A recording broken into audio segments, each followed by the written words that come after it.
In the tunnel. In the tunnel. In the tunnel. You're listening to In the Tunnel.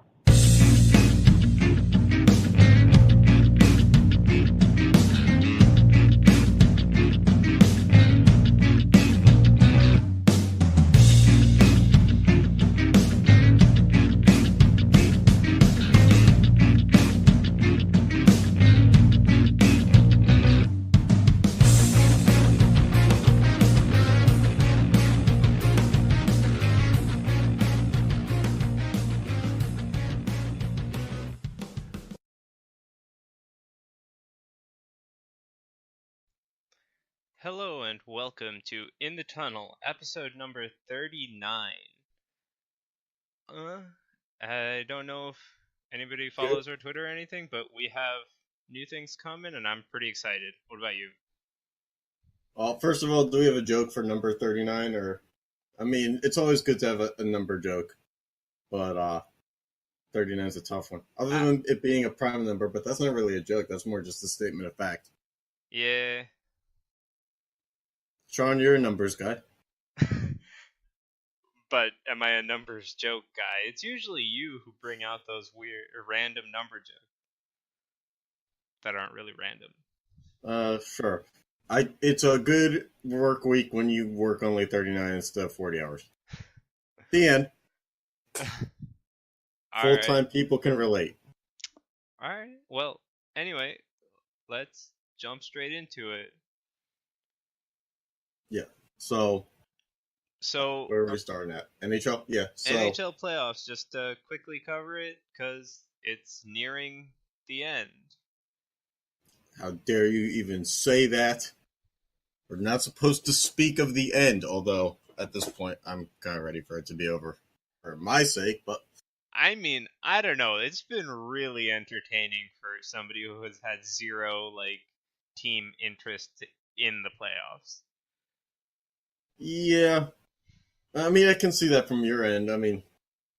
For me, I guess at this point we never really were in the playoffs. Yeah. So I guess from, Sean, we're in the same boat, really. The same struggles, the same GM, Ray Shero, basically. And yeah, big things coming for both of our teams, hopefully. Soon our teams will both be good one day, right? I mean, your team made the playoffs. My team is the number one overall pick. I think there's a pretty big discrepancy there. Oh, hold on. My team didn't show up for the playoffs. They didn't really make it then. Hey, they were in the top 16. Of 31? Yeah. Yeah, but the Coyotes were also almost in the top 16. Yo, if they actually made it, though, that would be, their past 10 seasons, Yeah, but the Coyotes made a conference final more recently than the Devils have, right? 2013-ish, I want to say. They played against Chicago, I think. Are you sure? Let's look it up. Research department. All right. Arizona Coyotes conference finals. Throw it into that $1 billion company machine. These are the sounds I make when I think, but normally they're only in my head.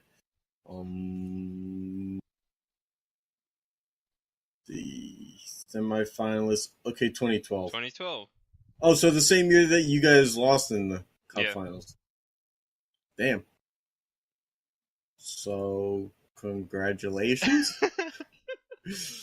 I don't think either of us were winners there. Well, hold on.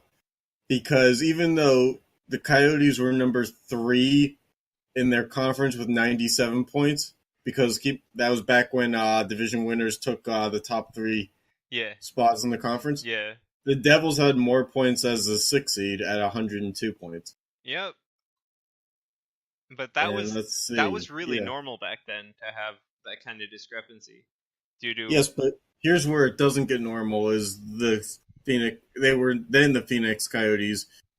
They're the one organization that can't seemingly pick or choose Arizona or Phoenix. So they beat Chicago in 6 games in the first round. beat Nashville in 5 games in the second round, back when Nashville doesn't really make the second round. And then they lost in 5 games to the Kings. Who went on to win. Yeah. Yeah. Good stuff.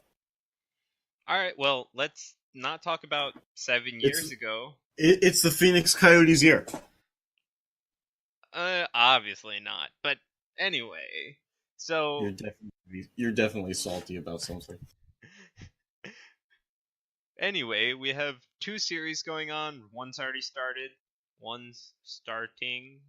Yeah, so I found out really quickly last night that I forgot. It's one of those things I forget every year.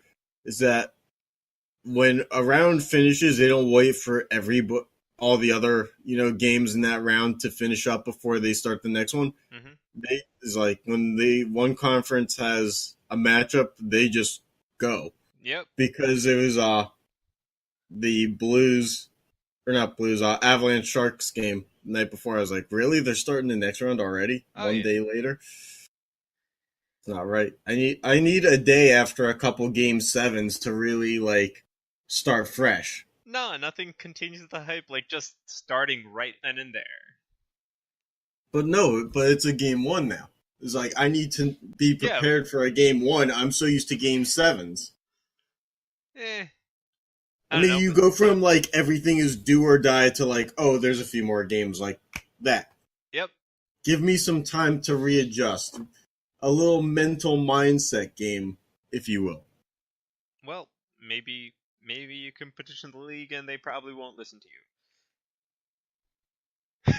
So out of the norm. Yeah, anyway. Gary Bettman looks like someone who would listen to me. just by his gigantic nose. Alright, we'll see how that goes for you. Where do I mail the letter to? The left nostril or the right? Does he have big ears? Because then we could open up a P.O. box. Oh boy. This is all off the top of my head right now. That's a sad thing. Imagine if I had a Google image of Bettman in front of me. I'm surprised you don't. You know, Sean, I do like to sleep at night. Didn't we have a teacher in high school who would say that? Yep. Good times. Not really, but anyway, we've progressed. Yeah, Definitely did not need therapy for that one. So, let's start with the matchup that's already played a game. As of when we're recording this, Boston and Carolina.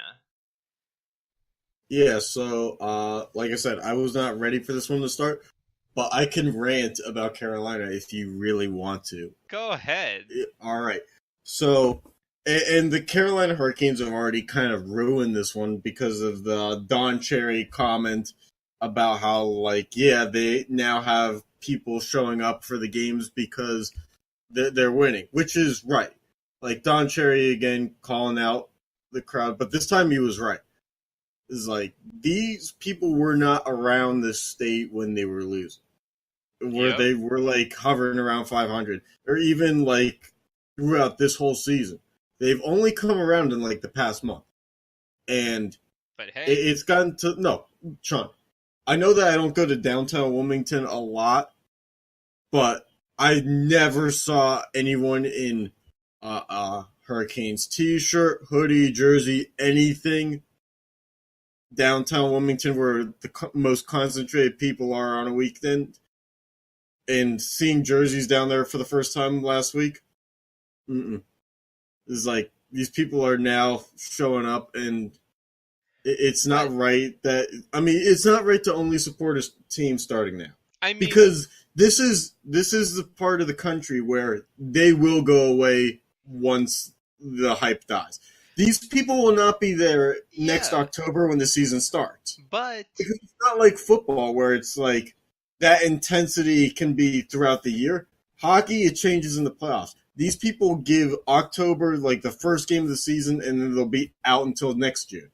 But you can't fault the Hurricanes. Their marketing tactics, I'll guess, with their slogan of bunch of jerks, whatever. has driven it's not just that they're bandwagoning, it's how the Hurricanes as an organization got it to happen. So even though Yeah, I'm not blaming the organization. I'm blaming the fans for not being there ahead of time. but even though, well, I mean, their ownership was questionable prior to this, Yeah. and I mean, you could be in Ottawa's situation right now. Are you blaming the fans then? When they actually, if they, But like, that's what I'm saying, is the culture is so different there. You're in Canada where, like, the Maple Leafs probably sold out games on a semi-regular basis when they weren't good because that's the culture up there. When you're in North Carolina, it's different here. yeah, but You go and do other stuff. but again, like, if it's also a huge disparity in the fact that your ownership really matters down here more so than in Canada, right? So with the change of owner and the marketing team under this guy is doing a great job bringing fans, and obviously they're playing off the team's success, and obviously you cannot say that people or this amount of people that are supporting the Hurricanes will be there at the beginning of next season, but you can't say that it's all for naught. You I'd say from will a have business, some carryover fans. I mean, I'm not saying you'll have like a lot of them, but it's a start, and I'd say you from got a to build your fan base business, somehow. I'd say from a business perspective, it's an incredible move because it makes a lot of money in a short-term basis. From a building a fan base move, I give maybe 20% carryover. But 20% carryover is a start. You got to start somewhere, and using your success to drive a lot of people to the games and even retaining 20% of them is better than what they've been doing in years past. Sean, their arena's on the NC State campus. The fact that they Yes. haven't sold out games when it's literally right there for the largest university in the state of North Carolina. Yeah, but you're also hockey was never really that popular in the state of North Carolina. Okay, well, let me ask you something. When you were in college, were there like student discounts to go anywhere for events? Yeah. So wouldn't you say that there's probably a good likelihood that NC State has that kind of program set up for hockey Sure. games on their campus? Sure. So how's it difficult to build a fan base with a youthful crowd? But again, Like there are right also there. student discounts for other things that students do. Like, I even in New Jersey, right? Hockey wasn't the most prominent thing that like I would go out and do, even if I was using a student discount, right? Hmm. So I don't see how that fulfills the argument down in North Carolina, where you agree that a lot of things are more prominent, and they also have student discounts, especially if you're around NC State. Okay, but okay, my only other argument here is location. Because yeah, Okay. it represents the two Carolinas, but let's say because there's only two major sports teams or three in the Carolina area. Yeah. It's the Panthers, the Hurricanes, and the Charlotte Hornets. Yeah. Now Charlotte is a couple hours away from Raleigh, where the Hurricanes play. Mm-hmm. So let's say I'll make an exception. The diehard basketball fan can't make it to the Hurricanes game because they're not in the right market. They chose to live in Charlotte. Mm-hmm. So I mean that eliminates it, but that eliminates some potential audience. But that's not necessarily the fans' fault in that case because it's a different market within the Carolinas. Mm-hmm. When football season ends, there's still hockey, Correct. and those two, I believe, are in Raleigh. I could be wrong. Where the Panthers and Hurricanes play. Which to me means, again, if you have sports fans, big time sports fans, regardless of sport, the only ticket in town from February on is the Hurricanes. And they still weren't selling out. Okay. And also keep in mind that's also the start of the semester time for the colleges and all that other stuff. According to this, it's in Charlotte. Okay, then I retract my statement. I had a friend tell me it was in Raleigh, and that's why you don't listen to your friends. I see Bank of America Stadium in Charlotte, North Carolina. Wellington, I'm gonna beat your ass. All right. Well, I mean, and that's the thing, right? They're in Raleigh. They're away from the other sports teams. And they play in NC State, right? Because they never drew the fans before that could get them a better arena, right? Yeah, let's play out the scenario. And again, I'm not saying that I agree with you that they're probably not gonna retain all these fans. In fact, they're gonna lose most of them. But you have to, like, I don't agree with Don Cherry that this is like dumb and there's a bunch of bandwagoners. Look, I'll say what it is. Don Cherry's initial thing was he hated the fact that they were celebrating on the ice after the win. I thought that was great team bonding. I thought it was great for team chemistry. I think it's great for the fans who do show up because it provides an entertainment value beyond the product that was intended to be on the ice. Correct. But at the same time, it's marketing and it's not hockey. But you're telling me that in North Carolina, I can just field the hockey team and go even in expenses. That is not the case. No. That's not the case in most hockey cities like Dallas. Are you kidding me? All I'm saying is I supported the initial argument, but your initial argument about how like Don Cherry like was just being like a battered dude for, going after some celebrating. But it's not like these fans showed up for the celebrations. They showed up because the team was good. I mean, sure, but it's another way to generate interest, right? Because trust me, you probably wouldn't see as many people even tuning into Carolina games if they didn't see those celebrations on like ESPN or whatever. Sean, local like cable here, and like Fox Sports Carolina on like your like not like big cable box, but your like small cable box that you get for like the normal packages. Yeah. It doesn't come in HD. Okay. It like takes up less than half the screen. People weren't watching hockey. Yeah, so people weren't watching Fox Sports Carolina in general. And how do they get fans? They do something that puts them on a different television network. I guess. But Don Cherry's up in Canada. Yeah, he also wore a Bruins like suit in the last game, right? He wears a crazy suit every game. That's besides the point. If I'm getting back to what was once a rant and has turned into an intelligent argument for the first time in our show's history, I will say this. This reminds me a lot of when the Carolina Panthers went to the Super Bowl a few years ago. And they were 15-1, and I had to say, because I was at UNCG at the time, I had to tell everybody I knew because they were walking around thinking that the Super Bowl was going to be handed to them because they were 15-1. And when I saw the Steelers not even make the Super Bowl with the same record like 10 years before, I said to all these people, hey, it's not a guarantee. And nobody was listening to me, just being really cocky, oh, Cam's got this in the bag, Superman, all this stuff, dab on them all.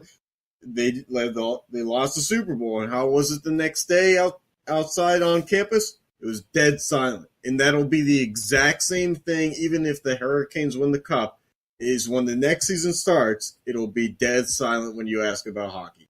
The only thing that anyone will have to say is, "Well, the Hurricanes won the cup." Right, but and that's all that matters. But Don Cherry just does not like anything that isn't hockey, and that just doesn't work in places that are not Canada or not close enough to Canada or a major city. That's fine. I don't know. For me, this is a little bit of I wish that my team was there in this stage, but at the same time, it's being realistic. And it's kind of like when you're in a relationship and you don't see the drama in the relationship that you're in because you're nose blind. You're in that relationship, but your friends see all the drama and they will tell you about it because they don't have an emotional stake in it. So me not being a Hurricanes fan, not necessarily rooting for them to fail, and not necessarily rooting for them to succeed, just be like, take a step back and be like, hey, these people weren't here before. And yes, to some extent, it's good marketing, but at the same time, Yeah. it's a hell of a lot of bandwagon that would have been there even if the marketing wasn't there. The Seattle Seahawks. The thing is, with marketing, right? You have to take advantage of the bandwagon because even if You do, but the Seattle Seahawks built the bandwagon without the marketing. Yeah, but the marketing is there to even try and retain 10% of it. If they do that, they've more than done their job. I guess. We'll see next year, but yeah, no, I agree. My hopes aren't high. All right, well, what do you think of the series so far now that we've gone through a rant? This wasn't a rant. This we'll have to create our own playlist on YouTube for like Hurricanes rants turns into intelligent conversation. Yeah. This was like our Forbes segment. They're like Forbes this week in Forbes magazine. We're like the tear out, like perforated letter that people just throw in the trash. Yeah. So the series in itself, I mean, I didn't really watch much of game one. Had a kickball game, walked in, and the Hurricanes were up. But when the game ended, it was 5-2 the other way for the Bruins. Yep. I think that the Bruins on paper and how they play is a different style than the Hurricanes are ready for. Just because the Bruins play with that physicality that the Hurricanes don't have. Plus, the Hurricanes still have like Van Riemsdyk's on the shelf. They have a bunch of their role players on an injured list right now where they're probably not going to be back in time for it to really make the biggest of differences. And those are key pieces when you're playing a team like the Bruins, because like it would kind of be like, I mean, this would be the same thing of like if they were playing Tampa right now, I would be saying the same thing. Is like that lineup, it just looks different in terms of strengths. Yeah, okay. I can see that. I think I found out. Sorry to interrupt. Marcus Johansson and Charlie Coyle are on the third line for the Bruins. Yeah, that's a relatively deep team when those two guys are on the third line. Yeah, I couldn't tell you who's on the second line for the Hurricanes, and that's partly on me for not being, diving into the Hurricanes roster too much. But I mean, really, they've got Justin Williams, Jordan Staal, some shaky goaltenders who have had some good moments. They have, Slavin, and they've got a couple decent defensive pieces. But other than Aho's the other one, the All-Star this year. I was waiting for that. But, yeah, so, I'd go former Pacꓘs first. But the point is like, still, that's only what? I've named maybe like 4 forwards. Yeah. It takes 16. Or not 16, but 12. From watching that game, right? Mm-hmm. I just felt like if the first 2 periods and the third period were just completely different games if you're looking at how the Hurricanes played. Mm-hmm. And I'll give this to them. To start off with a lead when game one is in Boston, then to go into there, because Boston is an animal of a territory to play in the playoffs, regardless of sport. That going into there and coming out with a lead early is a big step to build off of, and that will probably carry over to more success in game 2. Not necessarily a win, but more established control. Right. That is a factor, and it is hopefully going to be a longer series than 4 games. It's interesting. The pattern in the bracket seems to be Islanders sweep Penguins, which turns into them losing in 4 to the Hurricanes.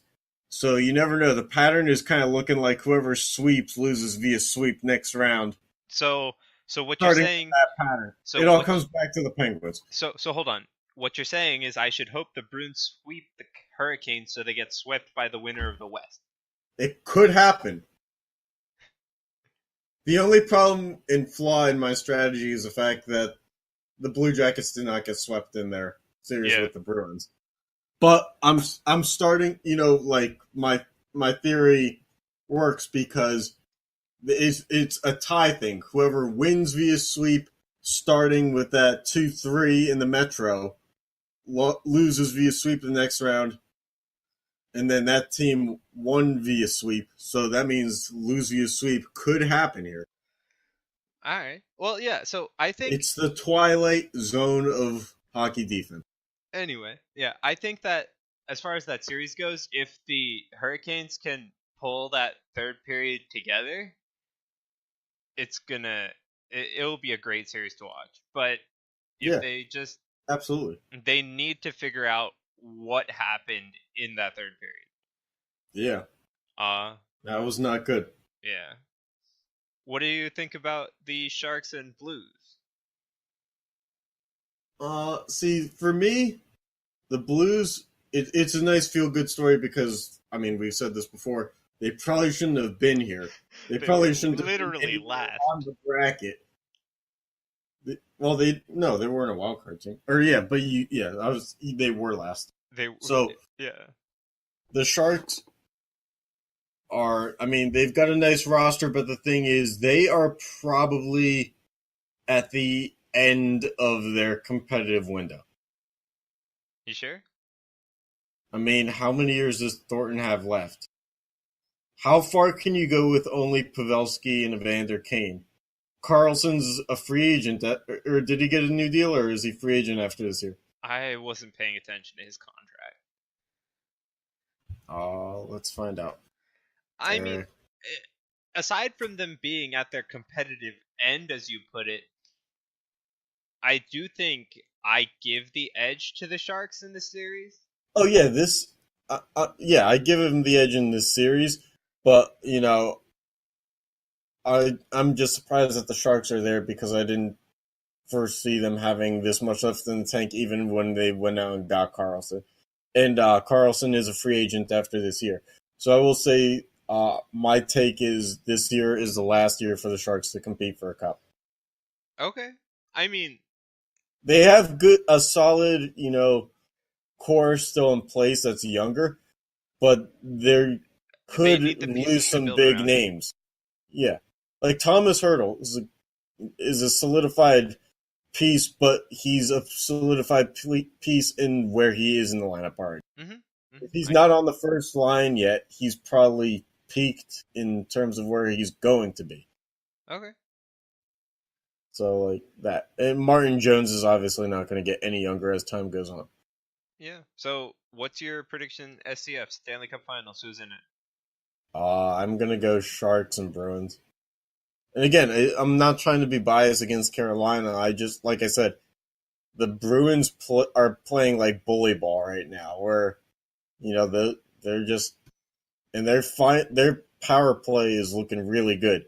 Part of it's on Carolina for giving up so many power play chances last night, because it's like every time you looked up at the screen, they were on the power play again.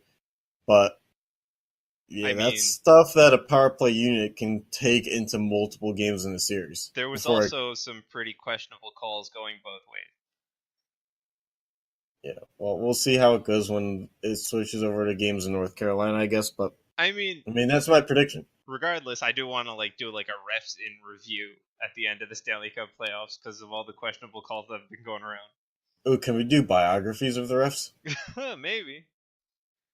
Yeah, so just make up fake hobbies. Like he likes to play badminton in his spare time, but he only plays it on ice and only on Tuesdays. Yeah. Anyway, so I think it's going to be a Sharks-Bruins series, but I would prefer to see the Hurricanes in there.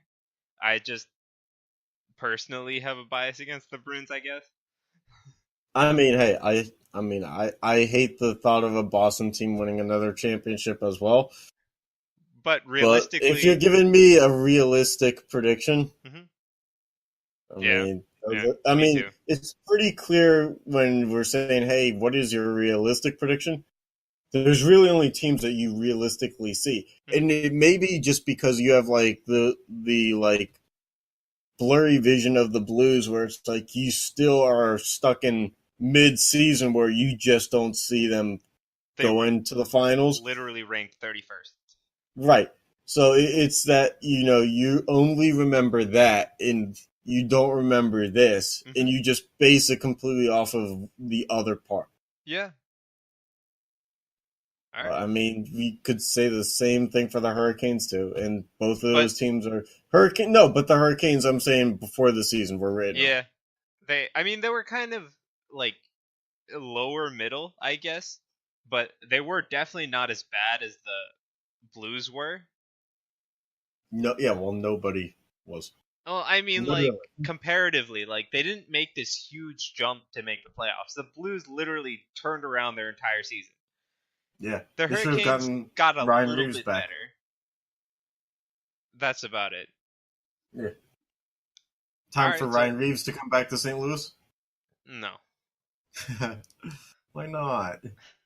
Anyway, let's move on. We still got a lot to do this episode. That was a very productive conversation we had, Mr. Menon. Right. Anyway, so now on to the NBA playoffs. Oh, do we have to? Do you want to? I mean, all series are pretty damn close. Yeah, so let's dive into this. I mean, we can't really go as far with NBA anyway, Yeah. just based off of our knowledge of it. Because I bowed out after the Nets were eliminated. Yeah, basically. I mean, look, I wake up every morning at 7:15, turn on ESPN, and then eventually, after that ends, Sports Center ends at 7, and it turns to Get Up at 8. Get Up only talks about the NBA for like the first 35 minutes before I have to leave for work. Hmm. So, that's basically the extent of my NBA knowledge, is whatever Sports Center covers in 45 minutes plus Get Up. And needless to say, they talk a lot about if Kawhi Leonard is going to leave after every game of every like Raptors playoff game. It's like, legitimately this morning, is Kawhi Leonard going to leave if the Raptors lose Game 7? It's like, I'm pretty sure you asked like if he was going to leave if they lost Game 6, and it wasn't even an elimination game. Like, It's like, can't you let ESPN them needs to play Game find 7? yeah, exactly. ESPN needs to find a new angle. Like, it's really scary. It's like to only lean on one sport just because football's not around right now. Yeah. Not good. All right, so quick thoughts about this, because obviously we don't have much to talk about in terms Well, of I mean, in-depth knowledge. Kevin Durant's taken over for the Warriors, but then he got hurt and he's out for the rest of the series. Yep. So if you're the Rockets, doors open. Now's your time to make a move. Yeah. Being down 3-2 in the series and being lucky to have 2 games because they were down 2-0. But now's your opportunity, because Kevin Durant was having a pretty damn good postseason and he's now out for the rest of the series. Yep. Now's time to make that big move. So Portland and Denver, I'm actually rooting for Portland. Sorry to interrupt, but yeah. Denver, I mean, I can't go wrong rooting for either of those teams but it's like when you see who they play next. I think if Houston wins the series, Portland or Denver has a chance. Golden State, it depends on how long Kevin Durant is out for. Yeah. And what about Philly and Toronto? Any? I mean, I wish I could give you an answer, because it seemingly is like one game to Philly, then to Toronto, then the Philly, then Toronto. One game, Joel Embiid is a beast. The next day, the next game, he's got the shits. And let's like legit, he said that at press conference. It was like, oh, you had a bad game because he had the shits. Or not the shits, but like intestinal problems, which is basically the same thing. I mean, to be And fair, then it's like he puts up 40, and then the next night he puts up like 16. yeah. The To be fair, dude's got to play. I would actually I would sit out the game then. Pretty okay with a Philly winning the series, as much as I'm a. I would too, because I think the Raptors are kind of a fluke team. Right. They've done it with a 1 seed in the past and lost to the Cavs. Mm-hmm. They now have the 2 seed to the Bucks. Mm-hmm. But I mean, on paper, I think we talked about this before. Philly has a better bench, in my opinion, and has just an overall better roster with more strength spots covered than Toronto. Yeah. Toronto is Kawhi Leonard, and then, I mean, Kawhi is top tier in the NBA, for sure. Oh, yeah. He can't take you alone to a finals like LeBron had done in the past, but Kyle Lowry is an all-star guard, but he's not on that Kawhi Leonard tier. Mm-hmm. Marc Gasol, he's former all-star, but he's, again, not on that Kawhi Leonard tier. And then it's a pretty significant drop-off in who's left on that team. So they only have so many pieces that I feel like can clash with what Philly brings to the table. Don't forget, Philly has also got that Boban Marjanovic dude who's like 7 foot, 4 on the bench. So when Embiid can't play, they don't lose size. And they have versatility in pretty much every position on the court. Okay, yeah. So, yeah, that's just the only opinion I have, though, is like, I actually wouldn't mind Philly. Yeah, for once. The rest of the series are kind of like meh to me. I don't know. I'd love to see the Bucks make the NBA Finals. I get that they're the 1 seed, but just the fact that they're the Bucks. Yeah. And just, you think over the past 20-some years, the thought of them making a finals is just unfathomable. I would just love to see it happen, but this is kind of like, I feel like it's saying when it was the start of the Golden State era, where it was like, oh, such a feel-good story that first year when they made it, and like they won the finals in their first year of like being truly, truly good. Yeah. And then it's like, all right, 4 years later, it's like, come on, enough with this. Let's move on to the next one. So, I mean, I'll say it for this postseason, I'm all for the Bucks making the finals. Don't quote me on that past this season. To be fair, though, like, any team from the East making it to the finals is great because it's not LeBron. Correct, but you could say the same thing for the West outside of Golden State. But that's the problem. Golden State is still there, technically. Yeah, technically. So we're one Draymond Green technical away from a suspension, and then, that team is very different. Yeah. But it's neither here nor there yet. Yeah. Alright, anyway, time to move on to wheel spin time. Time to bake the beans.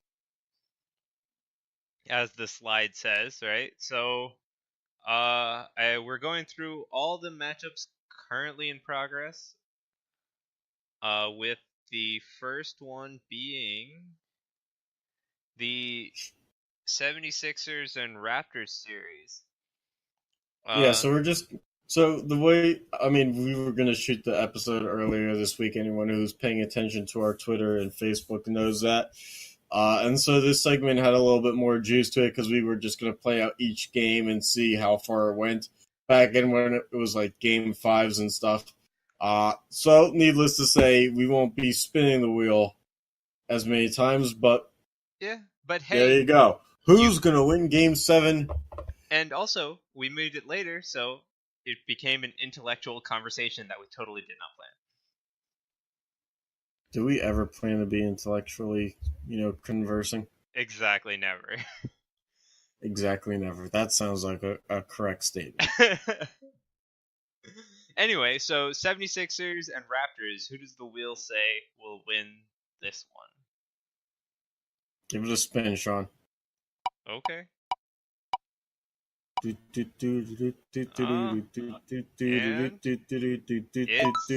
Raptors. Oh, that's about right. It's about time. Especially after we just backed the Philadelphia team for once. Yep, the wheel has to go against us. That's what I get for agreeing with you. Anyway. Shame on me. Anyway. So now that the wheel disagrees with us once, moving on to the Blazers and the Nuggets. I'm sticking with CJ McCollum and the Blazers. Alright, well, I'll join you for this one. Why? We're going to get it wrong. Oh, jeez. Are we? I don't know. I'm on a delay. Yeah, this one. No, we got it right. But but I'm wearing red, so it means more for me. Yeah, and that one, I don't know, kind of froze there for a while. But yeah, the Blazers win this one according to the wheel. Such an emotional time to be alive. And the last series we have for basketball would be. Well, we have to play 2 games here. Yeah, potentially. Yeah. All right.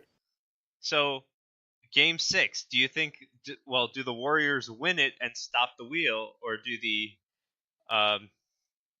do they get forced into a Game 7? I think the Warriors stop the wheel. Sean, what do you think? I will say they don't. Let's go. All right. I hope I'm not going with songs that actually exist. I don't want to pay royalties. Can't you just make the argument that you're just making random noises? Not if it's in an actual rhythm. Oh. The wheel is spinning,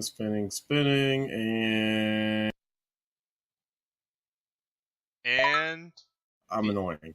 The Warriors won Game 6, so reign continues. Yeah, unfortunate for us, huh? The wheel just doesn't like us today. The wheel doesn't like me. Oh, actually, I just got 2 right. I can't say that. All right, moving on to the 2 hockey series in progress. We're not spinning the wheel 7 times, are we? Yes, we are. We are spinning the wheel until one team wins. Okay. Yeah. So in Boston's case, they already have a game. Because it's not entertaining for an audience if we just predict things, Sean. We have to play it out. Okay. For some wildly corny reason, like when Chicago. We literally played out a whole fucking college basketball bracket. Yes, that was fun. Anyway, so now we're gonna do something very similar and call it a new idea. All right. Anyway, so Sharks and Blues Game 1. Who do you got? By the way, I like to prelude this by apologizing for you realizing now that the wheels probably are going to spin longer and we have to predict the whole series, but yeah, we are. It looks like it. So Game 1, Sharks Blues. I'm going to say it goes to the Blues on the road. Oh. Because somewhere along the line, something stupid is going to happen. And I feel like there's going to be just enough sample size of stupid to start out that it'll even itself out later on. And the wheel is spinning. By the way, this I just realized now makes for a bad audio podcast because the wheel is going to be spinning for 20 seconds. Hey, I don't know why the wheel just decided to take its time. But this is like melatonin. Right?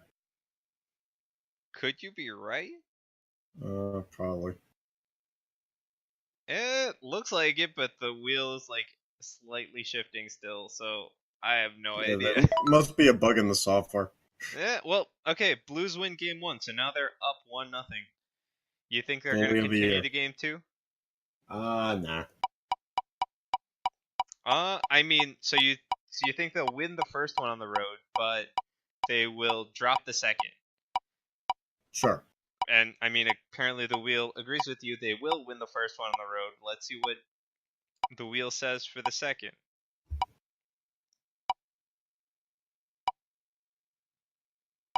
Yeah, this is This wheel is taking forever to decide. Forever, forever. I'm making this up, so don't sue us.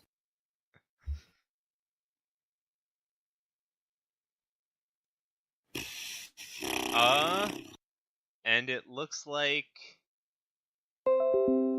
the Sharks. I think you can call it once it stops moving. Huh? You can call it when it stops moving. We don't have to wait for it to like pop up. The Sharks took that one. Game 2, the Sharks took it. So All right. it is 1-1. I mean, I've gotten 4 in a row right. Yeah, so we're moving to Game 3. We're now in St. Louis. All right, you're gonna pick this time. Blues win. First game at home. And the wheel decided a little quicker this time. Yeah, Sean adjusted the code because he's mad at me now. So the Sharks won Game 3 on the road. Yeah, now it's going to be the Blues. That surprised, but the next game is probably going to be the Blues. So let's see. My initial plan was just for the wheel to spin for like 30 seconds and ask you how your day was while it was spinning. That was your plan? That wasn't much of a plan, but I thought it would just be great for like awkward silence to ensue for a second or two. And just be like, that awkward silence turns into, so. Anyway. What's going on? Blues won Game 4, so now it's tied 2-2. Going into Game 5, back in San Jose. And so Sharks are going to win this one, most likely? Who cares? And they do. And so Game 6, which goes back to St. Louis. Oh, this thing is going to choose Game 7, dude. It's 3-3. Game 7 in San Jose. Probably goes to the Sharks, like the wheel says. Probably goes to the Blues. The wheel says the Sharks, though. I'm on a damn tape delay. Anyway, so let's finish off with the series. I believe in St. Louis. Not the Cardinals, though, but... Let's finish off with the series that actually has one game played. So Boston has a 1-0 lead already. You think they take Game 2? I don't know, but it sounds kind of biased to me. Why does it sound... Oh my god. They have a game in hand. We can only control so much. Alright, well, the wheel says the Hurricanes win Game 2.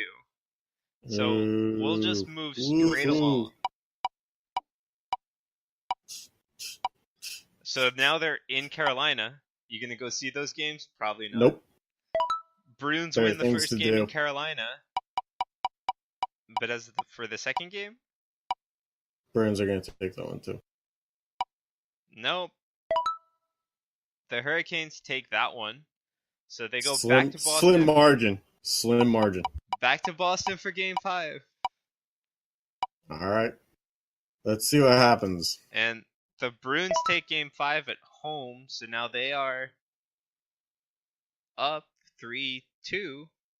Will they be lifting, or I guess the question is if they win Game 6, do they pick up the trophy or not?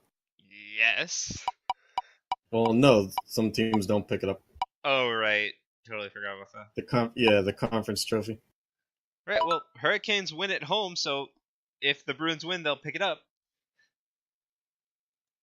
And do the Bruins take it home at home? Oh, well, someone's got to win. Well, it looks like the Hurricanes pull out the Game 7 upset. It was probably Justin Williams. Yeah, Mr. Game 7. Well, not even because of that, just because the veteran always wins it. Alright.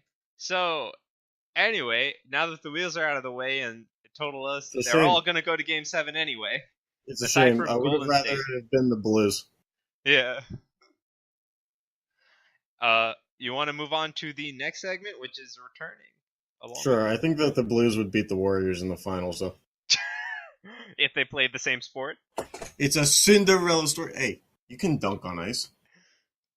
It just doesn't look great. Can you dribble on ice? Sure. I mean, the Hurricanes literally did that after one of their wins earlier this year. True. Like I said, it didn't look great, but they did it. Okay. Anyway, what city are we visiting today? Hotlanta. Hotlanta? Alright. You want to go through them? Home of the Hot and the Lana.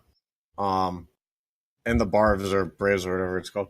Yeah, so decided to mostly keep it in the sports realm, but take a quick step outside to literally step outside your house to your garage because you can get yourself 20% off a garage for $2,476. Buy a garage off Facebook. That's a sentence that everybody says. Hey, Greg, you've got a nice looking garage. Where do you get that? Facebook? Oh, I would have thought it was Craigslist. I'm sorry. Can I cut you guys off? I think this conversation needs to stop. It would be really funny if you actually looked at the actual price of whatever the heck that garage is, and it wasn't 20% off. You know what's funny is we're looking at the picture. There's like this sign with like a little red banner on it. You can just tell that that's like there's a 70% chance that that's a sale sign. Like price drop on this. It's like the clearance rack at like Kohl's, but for garages. All right. So you got your $95 pickleball paddle, and look, there is definitely an audience for pickleball, but if you're selling your stuff on Facebook, keep in mind the buyer probably is not the most hardcore pickleball player, and if they're just taking up the sport, I'm guessing $95 is probably less. There's probably less money invested in their whole outfit for their game of pickleball that day with the paddle than what is being sold for on this. A $95 pickleball paddle is probably out of way over the top. 99% of people's budget. It's about $92 more than I'd be willing to spend. All right. And then look, this one it could be legitimate. But there's something about this autographed Rafael Furcal baseball that does not look legit. Yeah, that's the first thing I thought. Maybe it's the fact that no autographed baseball ever has actually looked like normal handwriting on the ball. And also, that like you would expect like if those are initials, the last one be like the F for call. It's for Rookie of the Year, Sean. Yeah, but where's his autograph? I'd imagine on the other side of the ball. And you're showing just ROY 2000 NL. Are you kidding me? Oh, because this was the person who was selling it didn't actually have a picture of the signature on the ball. Like you can see from this picture on the left side, you can see a little squiggle that looks like it might be from a name, but there's only 3 pictures. Yeah, that's one part of it. But the person also didn't put up a picture from that side of the ball. Right. Okay. Question the legitimacy all you would like at that point. Right. That is textbook buyer beware. Yep. All right, let's move on to the next set. Yeah. Okay, so again, for a lot of stuff, there's a market here. If you're an Atlanta Falcons fan and never really won a Super Bowl, so an NFC Championship, memento goes a long way. That being said, the soda bottle with soda still in it from 1998, probably not something I spent $10 for because I know that there's something in that bottle that should not still be in that bottle. But to be fair, you can keep the bottle without the soda in it. To be fair, and you probably should. That's a lot less than I thought somebody would be selling a sealed bottle of memorabilia for. No. I mean, it's exactly what I thought would be going because, I mean, they've been NFC champions, more recently. Yeah, but like, I don't know. Usually sealed things, as long as that is actually sealed, See, I don't know that it is, because that bottle, I feel like that bottle should still have more in it. Yeah, I know, that's what I was saying. But also, like, I don't know. It could be. At least it probably has a better chance of actually being sealed than that baseball on the last page actually has of being They could be from the same person. real. They had different cities in them, so probably not. Extended family. All right. It's a scam for everybody. Anyway, moving on. All right, so this Doran Becker thing, I'm probably pronouncing that wrong. This could be like last week with the Boston stuff, where I just don't know that it's like a fashion brand with like that bathing ape thing. So these hats could be like going for a lot anyway. $300 for a bunch of hats. Sean, And you know I jackets. got. Sean, you know I have a lot of hats. And jackets. No, I mean, not so much the jackets part, but look, $300 is a lot to be dropping on everything in that picture. Keep in mind, you're not covering anything below your waist. Mm-hmm. To invest that much in top to the waist, it's a little over the top, Atlanta. Let's Pretty. I wouldn't expect to see that on FB Marketplace, but then again, we see a lot of random stuff. Speaking of random stuff, how about the guy who still wants $275 for Atlanta Thrashers stuff, thinking it's throwbacks? Former Atlanta Thrashers NFL jersey. Good job, guys. Yep, NFL jersey. For Zach Bogosian. Zach Bogosian, yep. The first NFL player to wear long sleeves. Fun fact. And play for the Atlanta Thrashers and NFL team. Yep. Oh boy. Apparently did his research on how much to sell for, not so much why. Yep. Anyway, so let's move on.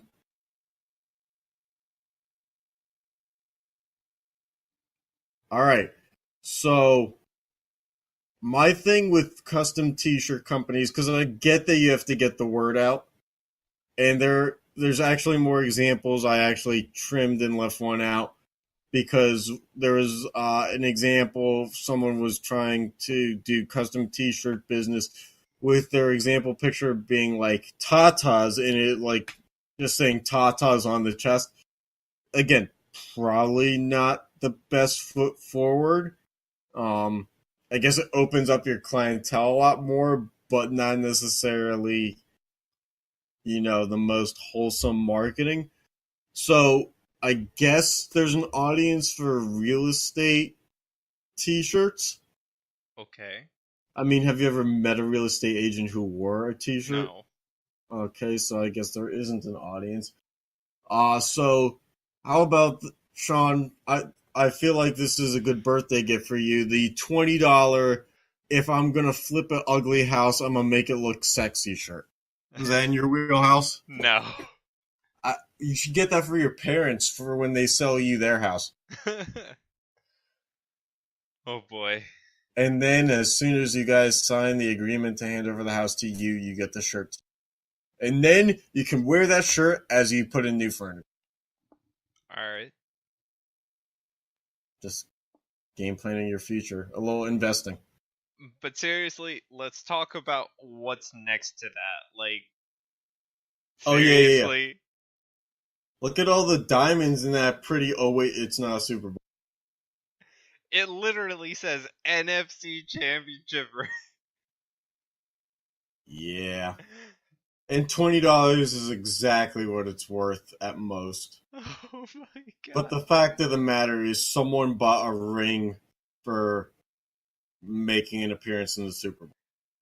Oh boy. Oh, I mean, that's not as good as... I couldn't find it a second time, but there was one gold ring, or like a gold-plated ring that looked like that with an older Falcons logo from like the 80s or 90s. That was NFL champions Atlanta Falcons. Oh my god. Which, remember, has not happened. Yep. Someone's just out here selling legitimately the most blatant fake jewelry ever. Somebody probably bought it. Not yet. Well, I'm talking about the other one. The gold one or Yeah. this one? Gold one. The gold one, I mean, it was still there Oh. when I was coming Oh, up with okay. ideas, but So, not yet either. Okay. maybe a price drop coming soon. Atlanta? Hmm? Oh, boy. Buyer's choice. It's a buyer's market for fake Super Bowl champion rings. Oh, boy. Oh boy. Anyway, moving on. Anywho's. Alright, so we go on to the next segment, yes? Yep. Alright, so this is our new segment. It's useless stats. There's, sports are measured in numbers, obviously, and there's always, shows out there, numbers never lie, stuff like that. We're going to tell you about the times that numbers do lie. And, or maybe didn't mean as much as, things say. And, there's always MVPs on teams that didn't win championships who put up big stats like Russell Westbrook did. But we're going to come up with the most outrageous stats that are real and go with you on that. Which, proves how useless it is. Sean, take this away before I, go further down this rabbit hole. All right, so we'll just start off. The 2005 Texas Rangers hit Yes, sir. the third most home runs by an MLB team in a single season. Right? And at that time, it was the second most And in MLB history it for a was single also, season by a team. yeah, so the most in that season, right? Mm-hmm. They finished at 79 and 83. So not a playoff team despite hitting the most jacks in the MLB that year, which is saying a lot for an AL team when the Yankees always have the short porches in their stadiums. But also, So, I mean, not even 500. yeah. Like, not enough, divide those up a little further, maybe get a few game-winning home runs out of it. Yep. All right, so that one wasn't too useless, but we'll take it one step further. We're going to go way back into the archive of baseball. Almost all the way back 90 years ago, almost. Yeah. Indeed. So in 1930, the Chicago Cubs' Hack Wilson, which back then I guess they called people by that name. Hack is a good name, and he certainly did with the bat. He had 190 RBIs in one season, which is just unthinkable. Back then there were no playoff rounds, and this is kind of like where like some of my stories have like the stupid ending where you feel like you missed something. There were no playoff rounds, only the World Series, so they took the two top teams of the two division, or one team per division. So the Cubs were second in their division behind the Cardinals, and the Cubs did not make the World Series. The end. 191 RBIs, no playoffs. Yep. I mean that's wild. Yeah. And they definitely had like 16 teams out there. They could have done a playoff. All right, but by far our most useless stat of the night is that in 2003-04, Tracy McGrady led the NBA in scoring in points per game. Right, with 28 points per game on an Orlando Magic team that went all of 21 and 61. He led the NBA in scoring on a team that won less than 25 games. Yeah. But here's where it gets even more useless, but yet somehow more crazy as well. The prior year, McGrady had 4.1 more points per game, 32.1 points per game, which apparently is the big difference in this equation. Because 4.1 points per game equated to about a 21 win difference. Because the year before, when he had 32.1 points per game, the Magic went 42 and 40. Yep. So, I mean, yikes. Yikes it is. Yikes skidooskies, all right. All right. So, I mean, that's all I had. Did you have anything else with stats? No, nothing. All right. All right, so thanks everybody for tuning in. Yeah, and next week we're gonna come up with we're gonna start our competition series, which is basically where Sean and I are gonna make bets at each other and see how it goes, and we're gonna start keeping score and make this competitive. Hopefully they're pretty outlandish and entertaining. Yeah, maybe we'll have the wheel decide our teams for us. Yeah, maybe. We'll see. That would be great. We're both assigned an MLB team for the week. And we have to It's like whoever gets the Marlins is fucked. Hey, it could be like losses in that week. You don't know. The wheel might decide what the bet wager is or what the bet stat is. Losses are like golf. It always helps to have negative numbers. All right, yeah. So really. Stay tuned for next week. Hopefully, life doesn't interfere too much, and we get it in earlier than this week's one was. Yeah, and also we're going to start a fan base called the Stat Pack. So keep an eye out for that. All right. Yep. Hashtag Stat Pack. Thanks for watching or listening in.